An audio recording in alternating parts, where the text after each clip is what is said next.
Hi everyone, it's Melissa and Matt here from SWWC's Behavioral Health Services, and we're here today to talk to you about power struggles and what to do if you encounter a power struggle with a student. But first, I want to talk about the definition of a power struggle.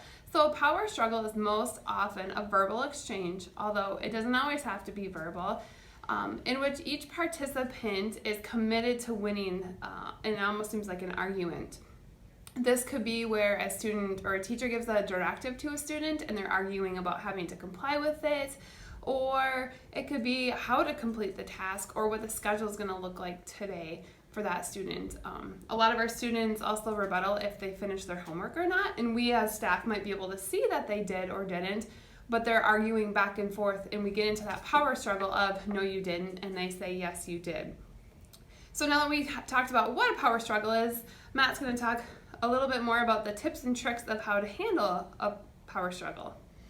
Okay, so do not react to each comment, question, any reaction they have. Responses will only feed into the power struggle. A couple other quick tips. Do not let the student get a rise out of you or have an emotional response from you. A student will notice those comments or responses and will notice that getting to you. Also, pick and choose your battles when you do respond. Do not make it lengthy, wordy. Keep responses short and brief. Do not worry about getting that last word in, as well as do not use you statements. The student will then get defensive. Any other language that might put them in a defensive position, and it will only escalate the situation if they're in a defensive position. And so a couple more tips on how to respond in a power struggle. Just make sure that we are calm as our staff member before responding to that student. So calm means that we have that neutral voice, that we're not yelling at that student, that our body language is in that calm demeanor, and that we're really aware of how our body posture is and how our facial cues are, so we're not giving a reaction to the student in that situation. Before responding to those students, we also want to make sure that we have a plan of what we are going to say in the response, and making sure that we are brief in those responses. Those responses can be as simple as no. It should not be a long, drag out statement or a long explanation of why or why not this is happening. And sometimes our students come in with a lot of setting events, things that are happening at home, so we as staff just need to be aware of what might be occurring in that student's life that might be impacting their day as to why they are coming to school already upset about things happening or what they're arguing or getting into that power struggle about.